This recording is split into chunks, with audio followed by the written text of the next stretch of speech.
Hi Terry, it's been a few years since I saw you last. Yeah, I've lost a few pounds as well. I'm getting the cars now. So, when I last saw you, you were going to build one more car and then you were going to retire. Yeah. What went wrong? 5 more cars went wrong, yeah. And a few customers that wanted them built then delayed things, and some cars moved on quicker than I thought, half built. Customers changed their ideas what they want, and one guy wanted a complete aluminium car, then he didn't, then he did, and it dragged on for a bit. Then we built the LP400, so that dragged on for a bit, because that was very complicated. It went away to a different body shop, came back with the chassis chopped up, so I wasn't too happy about that. But So taking it back a little bit, yeah. Prova had just come back, and you established a relationship with them as a yeah. Are you? I've known Prova and Jed for a long time, so we just said, look, I need body shells, and if you want to build cars that are slightly different to what you want as kits, because these really aren't kits anymore, they're too complicated to be called kits, and they are, like we try and do, replicas of as close as we can get to the real thing. But we still need body shells, obviously. You know, we've made some parts of body shells. We just use the basic Prova outline shell for our builds, but Prova will sell the whole kit if need be, and you can build it in your own time, about 500 hours of your own time, using Prova parts. But as you've seen, we put roll cages in, built into the new chassis. We basically took a year out to design the chassis. So the company's called Artworkz Designs Limited. Artworkz Designs Limited, and the chassis you were talking about. Now, your car is a Masterco. Yeah. And if for those who aren't familiar, there weren't many Mastercos, but what they did have is a very good chassis, a multi-tubular chassis. Yeah, round tube, very similar to original Countach, quite strong, very triangulated. But there was only 5 made, and I've got 2 of them. My friend's got a third one that's in 1,000 pieces, and the other 2, one, as I say, was in Ireland last time I saw it, still not built, and the third one was in the Netherlands, which basically had a Volkswagen floor pan put into it or something. It was only the shell that was used. I think that one disintegrated quite rapidly. So I've got 2 now. Well, one's going to, the Toyota Targa is a Masterco, my red one is a Masterco, so they're the only 2 that basically are in existence at the moment. And your own chassis was you started with the Masterco design? Yeah, because I bought this other Masterco to really take the chassis dimensions off and then build it for my own use afterwards. We looked at some of the panels on it, they weren't so good as the one on the red one, so we took the roof off and redesigned that, make it a Targa, and we've upgraded the chassis and suspension on that one to make it stronger. We used a lot of the new components on the new chassis in the Masterco, so they double cross over and fit. And taking the roof off, we obviously had to strengthen up the bars in the midsection, whereas you've got a complete roll cage, this has like a sub cage that goes under the car and does that. It was going to be my own car, yeah, and I sold my Masterco to some guy in Florida, and then we couldn't import it, so it got complicated. And I do like, he's a great guy actually. He's a restaurateur, he's got 8 restaurants in Florida, some buildings and hotels and tenancies, and he wants a Countach replica, but he wants the best, and he loved what I did with mine. He likes the fact I've been driving it for nearly 10 years, and the reliability is a key thing. You know, Masterco, they were meant to be the cheap alternative to do it yourself. You know, the advertising is that you could build one for £10,000 or under. That ain't possible. But you know, I suppose that's where the Countach kit car game ended really. They got expensive, didn't they? So you're talking now, original parts on these, original wheels are like 16 grand. My magnesium wheels are probably 20 grand. Before you even start to put the car together, you spent probably 30, 40 grand. And I put some of the guys off who I was doing cars for. They got to a certain figure, parts alone were something like £40,000. And we still haven't got paint on the car. You know, paint's like 8 grand, trims like another 5, 6 grand. And you've got suspension set up, tyres, wheels, all these things add up. And it's not a kit anymore, it's getting quite expensive as even a replica. Because they're so rare, to get the original parts is getting hard. So when I said I want to do 2, that was probably a good idea. Now I've got 5, it's getting harder to get the parts and getting more expensive every day. So what is the budget for one of your, you know, because yours is different from the Prova in so much. Yeah, it's just really the Prova shell with your chassis, isn't it? We only use the base Prova shell. We don't even use the doors. We use aluminium doors, steel frame inside the doors like a genuine Countach, aluminium boot, bonnet, engine cover. Our own chassis is about 12 grand before you start, so people sometimes flinch at that, but that's the price of safety in my view. I wouldn't want to build on my name on it that didn't have that sort of safety built in. You can add to the Prova chassis, but it doesn't have anywhere near the safety features that ours has. You'd have to do some work to make it like ours, which the first Evo 1 chassis was a Prova that we modified to do. And then we got this Masterco, and we looked at the two and combined the ideas. So then we made the thick tube a lot thicker for the roll cage and the bars at the back. So a genuine Countach doesn't have any bars at the back end of the car, it's flat. So if somebody hits you at the back, ours will try and take you over the top of the car out of the way. Same with the front. Whereas on a genuine, you'd probably go through the car. And aluminium, there's nothing to stop you doing that. So. And some of the customer cars that you've got in at the moment, the purple car is a Sienna. Purple car is a Sienna. Original car was built by a guy that I knew in Mansfield, local guy. Unfortunately, as I said in the previous video, he had cancer and passed away before he could complete it. And when I bought it, it was basically a rolling chassis with the brakes and wiring on the chassis, all clipped in nice and neatly. So I thought, that's fine, that's going to work. So we spent some time building it because it was in bits, thousands of bits. Some bits were missing, we still can't find in the house where it was stored. There's bits under the bed, bits in the loft, bits under the mattress. It's one of those jobs. I'm building a car, but the wife probably doesn't know where it's all coming from. So we finally got it together, and then just as we got it together, the customer decided he wanted aircon and wind down windows, which has been a real dilemma really. It's a bit late for the job on that one, but we've put an electric aircon in it now. We've put brackets in the doors because the Sienna didn't have anything inside the doors, it was just a glass fibre moulding. So we've had to make internal doors for it, so you can put the winders in. A few other things like the brakes were leaking. They weren't leaking until we actually got the car rolling and working. When I tried it around here, we found the brakes were leaking, and it was all one piece Goodrich air equip, front to back, so we couldn't even break into it, had to do it all again. So that's been a chore. And yeah, a few bits like that really, and then wiring the lumen to the heater system and the aircon system.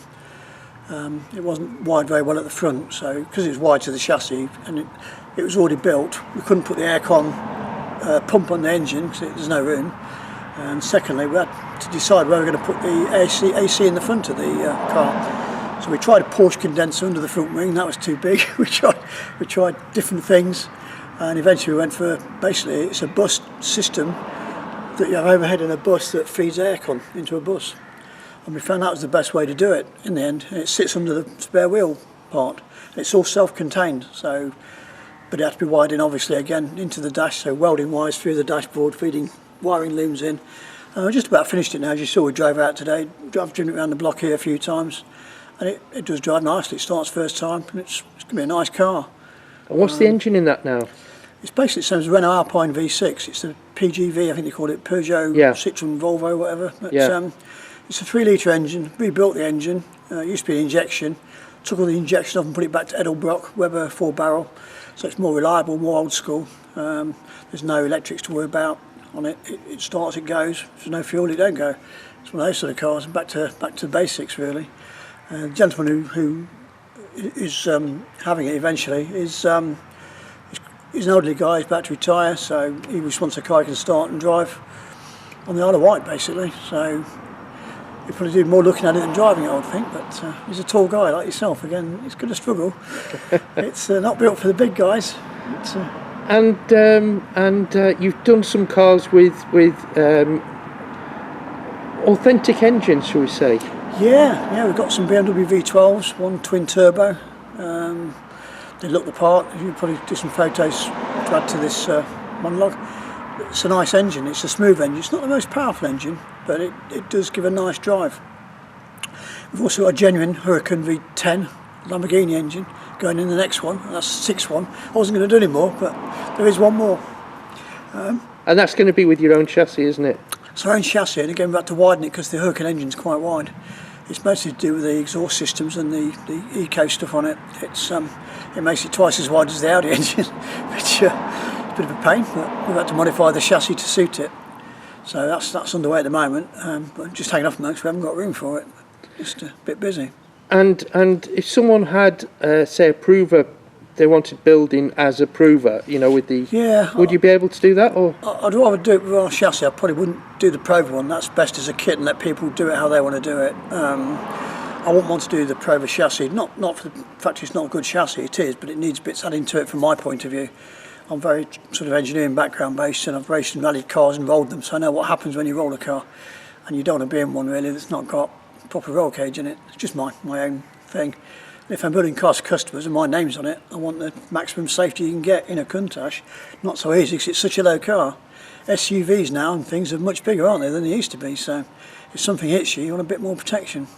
And your own Masterco is 10 years old now? 10 years on the road, not just, it's 10 years actually on the road, never been off the road really, except for the paint job, which took a bit of a while.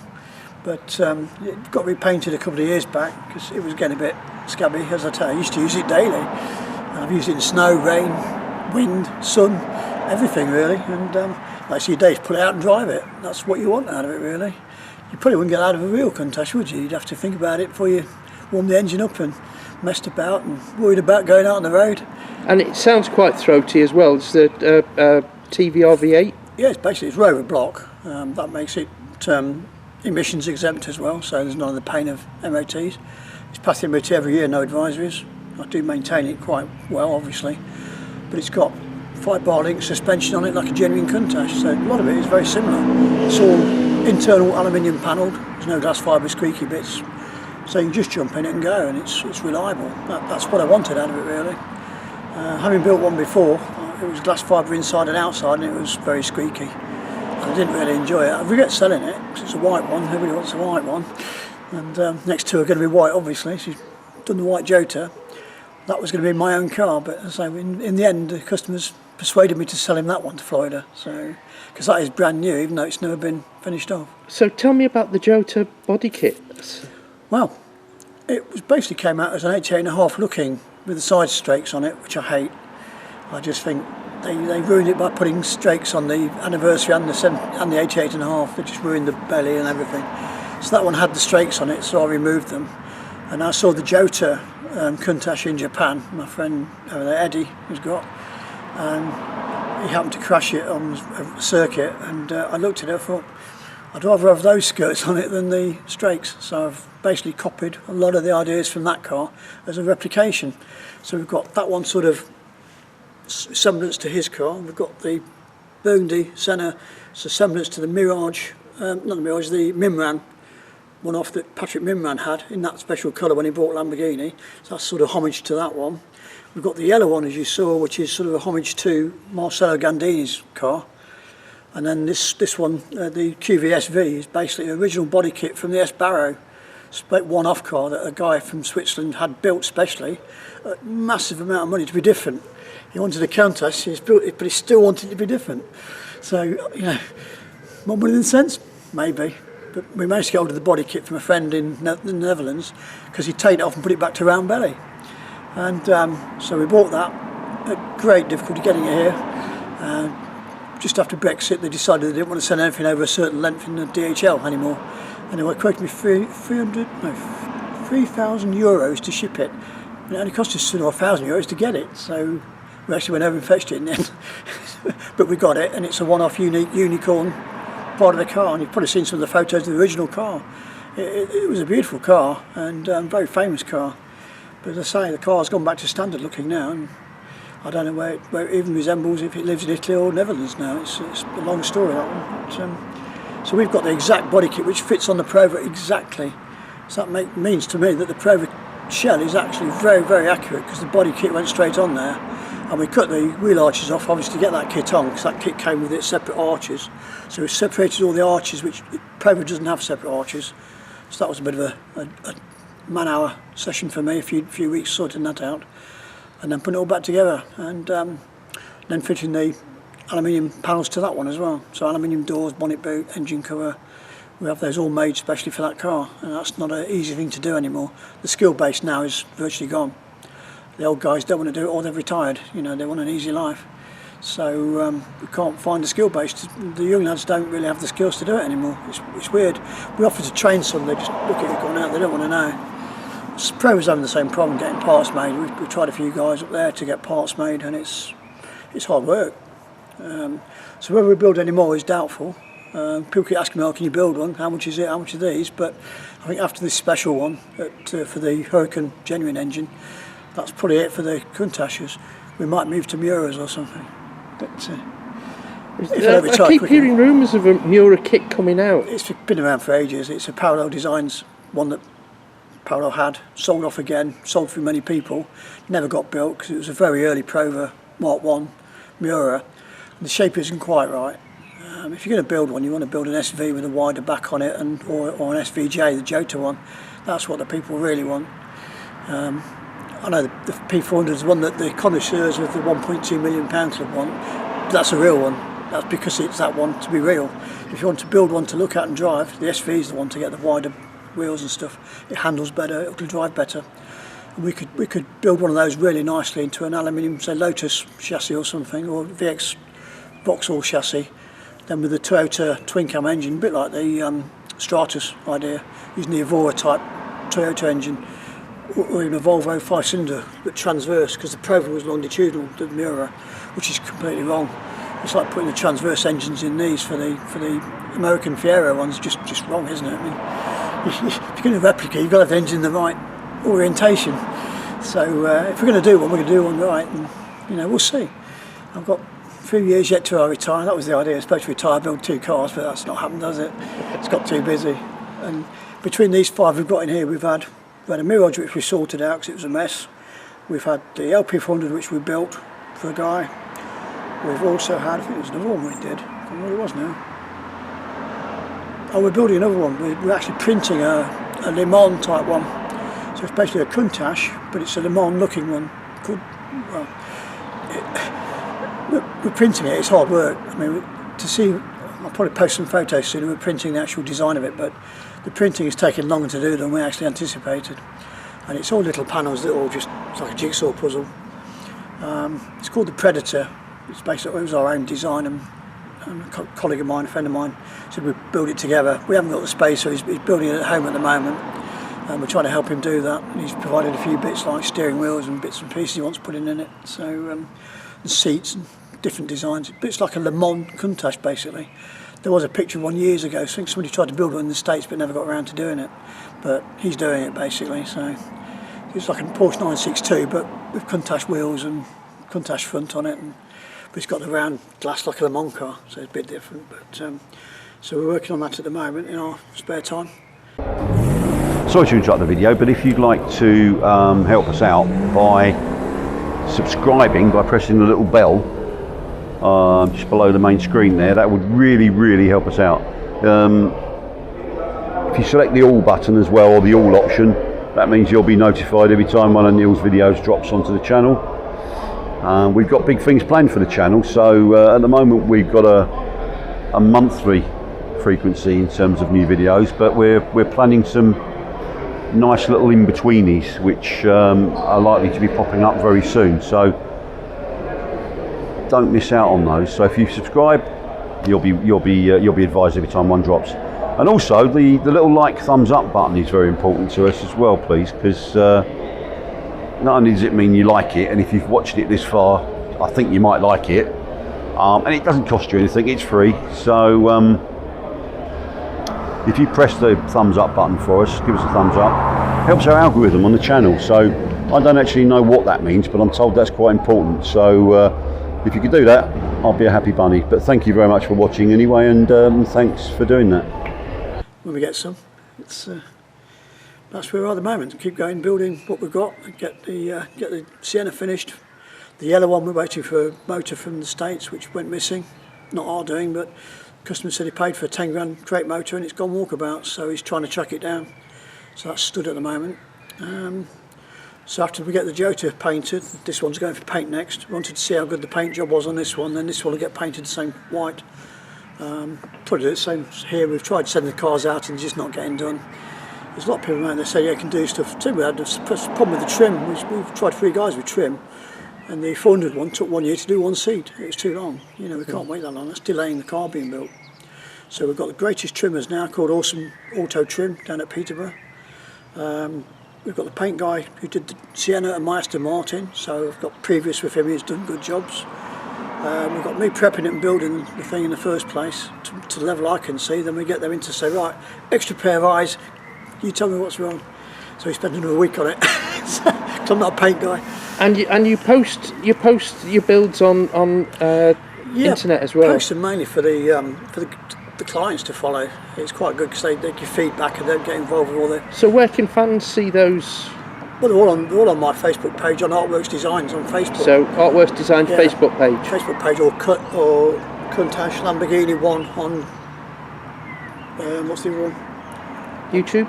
No, I've got a YouTube channel. Well, I can't remember what that's called now, but I've got to upgrade that a bit. We've got different forums coming out. We're going to try and do some more different ones. Probably more YouTube coming up. Getting the cars moving, it's quite nice to see, like I did today. It's nice to see when they're on the move.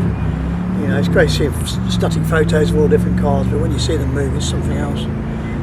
It's getting hard for me to video them and drive them at the same time, so it's nice to have somebody come and do it for us. What I've seen today is just fabulous, so that's something else. Well, thank you ever so much for your time. No, pleasure. And pleasure. Good luck with the builds. And thanks for sticking with us. Send us photos. Yeah, no problem. Be loads coming out today, I think.